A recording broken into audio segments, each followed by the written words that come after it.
You really don't have to be a primary source expert to begin teaching with primary sources. Please don't think that you have to be an expert. There are lots and lots of people who can help you. There are also guides online to help you, and you'd be surprised what you can find on the Library of Congress website that helps you with links and with people who've done a lot of the work before you've done. You've had to go searching and spending a lifetime searching for good materials. So I'm going to take you to one here. It's a web guide that you'll find on the Library of Congress website. This particular web guide is a guide to World War I materials. So right off the bat, they have web collections from the American memory part of the Library of Congress that are related to World War I. So right there, you've stopped having to look so hard for materials. You see that long list? I'm scrolling slowly down. They also have other links on these web guides. One is to America's Library, and I wanted to point this out specifically because America's Library is written at I believe at a 4th grade level, and it's for younger students.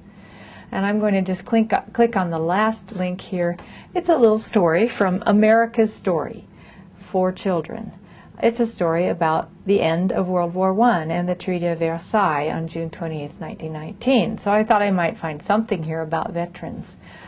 There are usually 3 pages to each of these stories. This first one has a link to a primary source. Again, it's another piece of sheet music. It's called "We Want Our Daddy Dear Back Home." If you've ever heard "Hello Central, Give Me France," that's what this song is. I'm going to go back. That's the first page of it. You can see it's not too much writing. Next page, one more primary source, a wrecked German ammunition train destroyed by shell fire. And then a 3rd page. And that's all.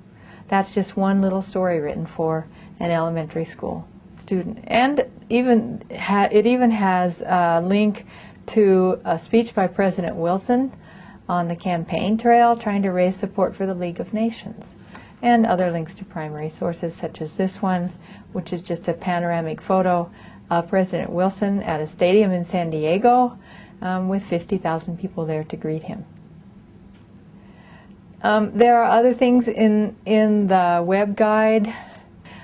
We have exhibitions that have been related to World War I, exhibitions, actually real exhibitions at the Library of Congress, and this is their online presence. The main reading room, prints and photographs that are related, links from the teacher's page, sometimes links to lesson plans, links to the Today in History feature of the Library of Congress, all related to World War I. Right here is a link to the Veterans History Project, which we've discussed before. And also, the Library of Congress has identified some excellent external websites for more information, sometimes secondary, sometimes primary, sometimes a combination of both.